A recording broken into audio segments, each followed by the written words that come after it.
Well, good morning, everybody. As you guys can see, we've got a couple of birds making their way into this perch. My name is Corey. I'm an avian conservationist here with my team. We are called Winged Encounters. We have some birds making their way in. Well, we have one that landed. His buddy is flying around somewhere. He'll make his way down here in just a little bit. For those of you standing around, if you guys want to get a nice close look at our birds, and trust me, we want you to get a nice good look at them, feel free to come up right about to where I'm standing, right about to where this line is, and get a nice look at this guy. Anybody know what kind of bird this is? Do you know what kind of bird it is? A macaw, that's exactly right. Good job. Yeah, this is a macaw. There's about 17 species of macaw. They're some of the biggest parrots you're going to find. They're all found in Central and South America. This one specifically is called a blue-throated macaw. And you can see where he gets the name from. Hey, buddy. Yeah, thank you, Cletus, for making his way in. By the way, this is Mondo and Cletus. The blue-throated macaws are very important to us as avian conservationists. The reason they're so important is because they are so rare. Out in the wild, there's less than 150 of these birds still living out in Bolivia and the surrounding areas where they live. So very, very few birds out there. So that's why we're trying to protect them, trying to get their numbers up. Well, that's why we work with a group called the World Parrot Trust. Yeah, World Parrot Trust does conservation and research with parrots all over the world. It's very, very cool. If you want to find out about some of the work they're doing, parrots.org is their website. It's an excellent resource. You can find lots of information on parrots, especially on their projects like the one that we're working with these blue-throated macaws.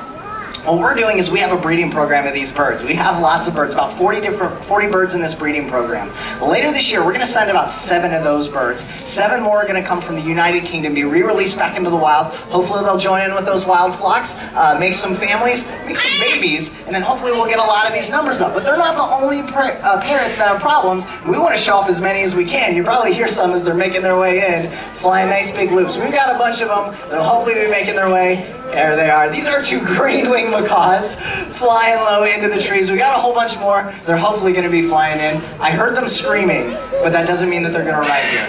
There we go, good job. Yeah, we use positive reinforcement when we do our training. So when a bird does something that we're asking it to do, they're going to get a whole bunch of treats for that. So as these birds land, they're going to get a bunch of peanuts, pellets. There we go. Now you can hear more of them making their way in.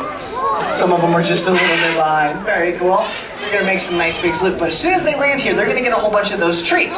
So those guys, they're having fun playing in the wind, flying around all different places. But as soon as they're ready for some treats, they're going to make their way down. Very, very cool. You know, as I said, a lot of these parrots have trouble out in the wild as well. I'll give you an idea. Over half of the species of macaws out in the wild threatened or endangered. Very, very low numbers on these birds. Yeah, are you guys making your way in?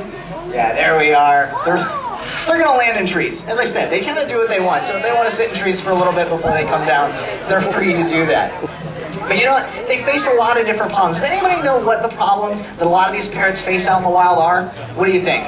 Cutting down trees. Cutting down trees. Yeah, they lose a lot of habitat. Yeah, for those blue-throated macaws, cattle ranches came in a couple hundred years ago and destroyed a lot of that habitat. They're trying to get some of that habitat back. There's a lot of the trees that they find food in, that they nest in. All of that is kind of disappeared. So they have a lot of trouble because of that. You have any other ideas?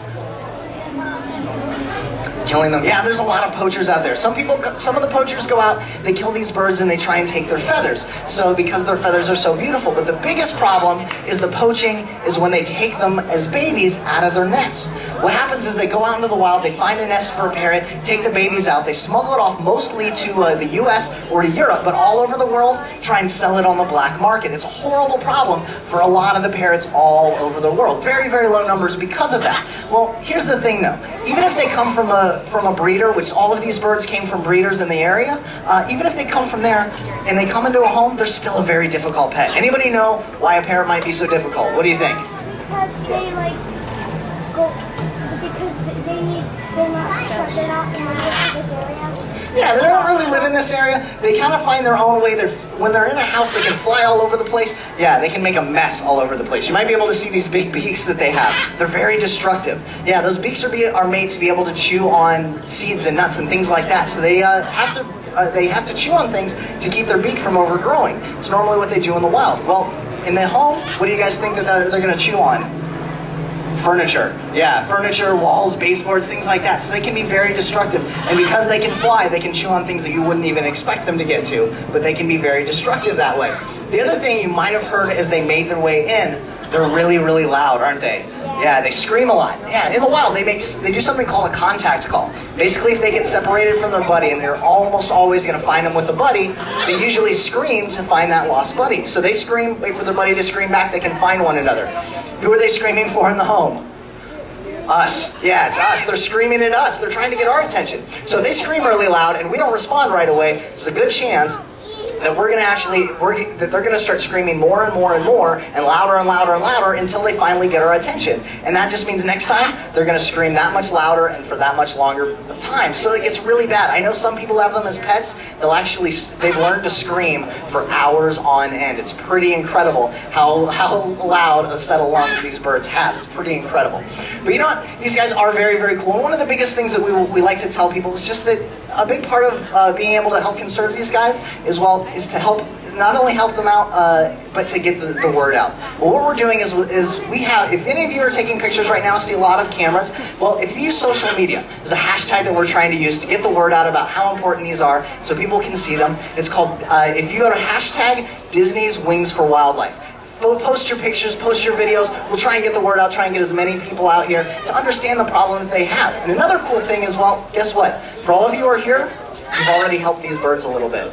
Yeah, for those of you who came in today, when you guys bought a ticket, some of the price of that ticket went to Disney's Worldwide Conservation Fund.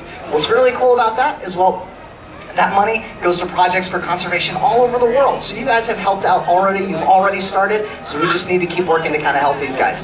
Now here's the thing that's going to happen. These guys are just about ready to fly home. Now they have a facility about 1/3 of a mile away. When they take off, this is the direction they're going to go. It's a great place to stand. You're going to get a nice close look at these birds. They're going to fly very low off the tops of your heads. Yeah, I'd keep that camera right there. That's an excellent spot to be. But you know what? If you guys are a little bit nervous of that, go ahead and step off to the side. But in just a moment, they're going to stop giving these guys some treats, let them know, hey, it's time to fly back to that facility, and they're going to fly low. And they're very used to flying low because that's the easiest place to fly. Yeah, you might have seen pictures of a lot of birds flying very low across the ground, across the water. It's because they can trap a pocket of air underneath their wings, helps them make it easier to fly. And you know what? It's raining a little bit, so it might be a good chance for them to get back before they get too wet to be able to fly. So get ready. One will go. Usually the rest follow. Who's following? There you go, guys. Excellent work. Make your way home. Get it, Bella. Very cool. Thank you guys for sticking around. Try and stay dry. But you know what? If you want to catch some more birds, Flights of Wonder Bird Show just across the bridge. Excellent show. You'll see more parrots and macaws, but lots of other birds as well. And you guys have a wonderful day. Bye, everybody.